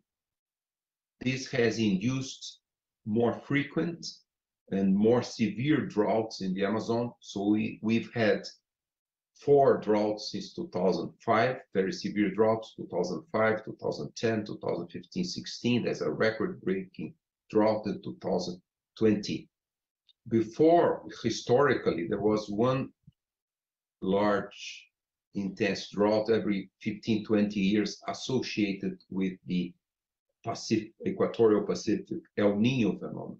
But now we are seeing these droughts also coming from the warming of the tropical North Atlantic. This is due to the climate change due to global warming. And synergistically with this intensification of droughts, the land use change, the deforestation, the degradation, reduces this ability of the forest to recycle water. Pasture lands recycle very little water during the dry season. One fourth of the recycling of water, the transpiration in the pasture land happens during the dry season. So the result of this combination of global warming and the intensification and the higher frequency of droughts with land use change, this has resulted that the dry season, all of the southern Amazon from Bolivia all the way to the Atlantic, is much, much longer. 4 to 5 weeks longer today compared to 1979, particularly in highly deforested areas, 5 weeks longer. And also the dry season is not only longer, but it's warmer, 2 degrees warmer, and also drier, 30% less rain during the dry season. So the onset of the rainy season is delayed. And the result of this climate change taking place in this huge area in southern Amazon is that tree mortality is increasing. And tree mortality of wet climate tree species, typically the tree species of the Amazon biome, tree species that exist both in the Amazon and also in the tropical savannas, south of the Amazon and north of the Amazon, the Gran Sabana and the Cerrado, those tree species did not show a decline in tree mortality because those species are more adapted to a longer and hotter dry season. But the wet climate tree species, which evolved over tens of millions of years, the Amazon has known 16,000 different species, the highest number of tree species in the planet. Those tree species are suffering this climate change and land use change. So that's why a key message the Science Panel for the Amazon has put forth is we have to get to a moratorium on deforestation, forest degradation, and wildfires, as many of the presentations in this event have shown clearly. By and large, more than 90% of the wildfires in the Amazon are man-made. They are not natural wildfires. They are man-made in all of the Amazon. So, moratorium on deforestation, forest degradation, wildfires in all of southern Amazon immediately, if we want to perhaps prevent a large portion of the Amazon forest to turn into this degraded open canopy ecosystem. Then the second recommendation of the Science Panel for the Amazon is to get to zero deforestation, degradation, and wildfires before 2030, really to protect the whole biome, all of the diverse ecosystems. This is in fact what about 130 countries during COP26 in Glasgow in November last year signed that agreement, zero deforestation in global forests.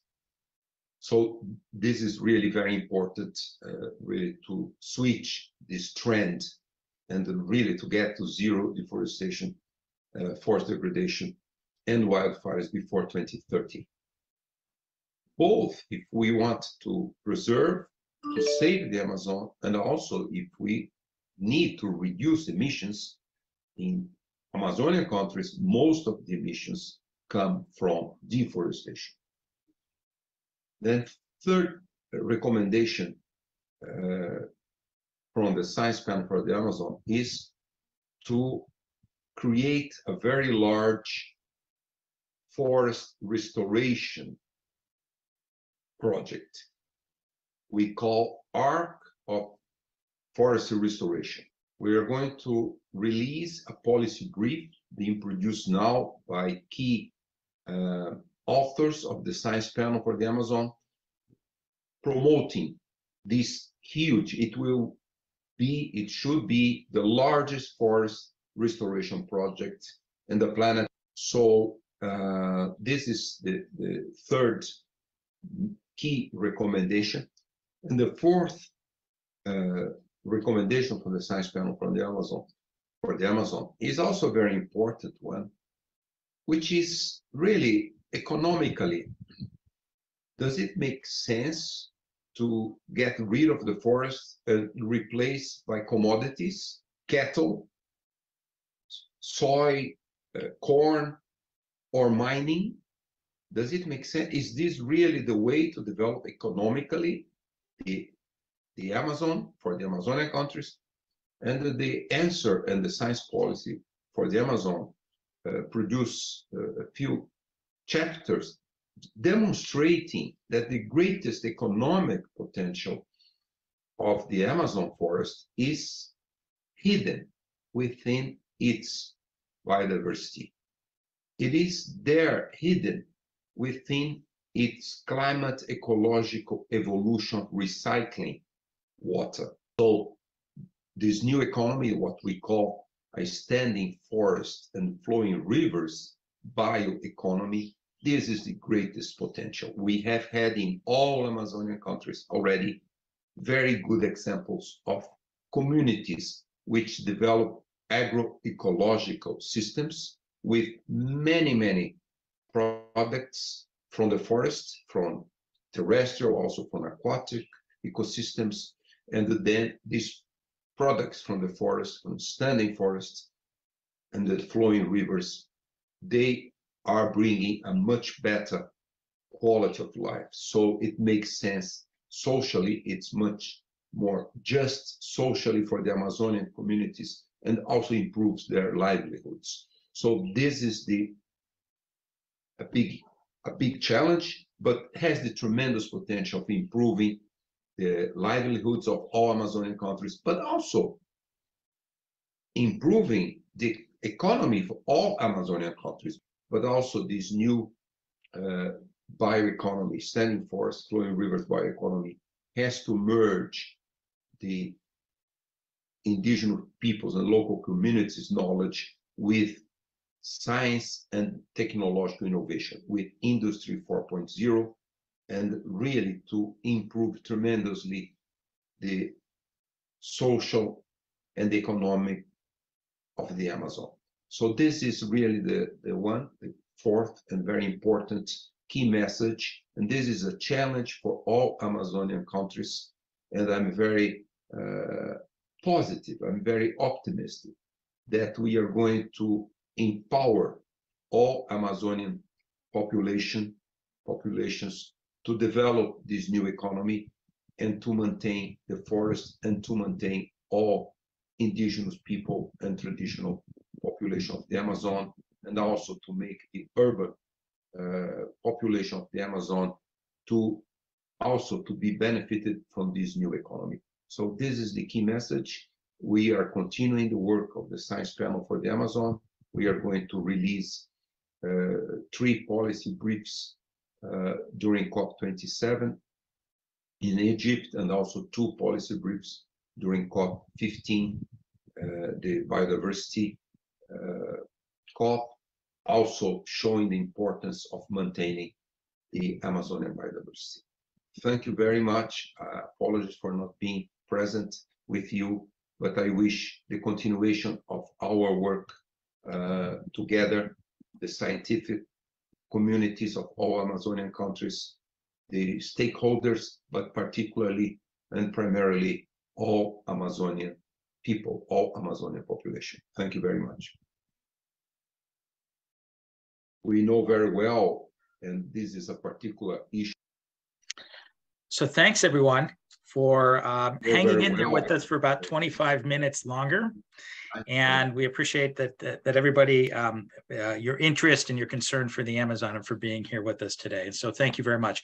Just want to take a quick shout out to Hilde Dell. Thank you so much for being with us today, and for our colleagues at NORAD for the co-management of this meeting.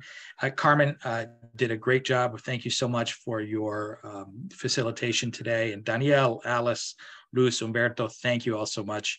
And to Carlos Nobre for leaving us with some positive points at the end, and for being able to work out the difficult logistics we had for and being part of our meeting today. Thank you all. Stay well, and we look forward to talking to you again about key issues facing the Amazon. Thank you.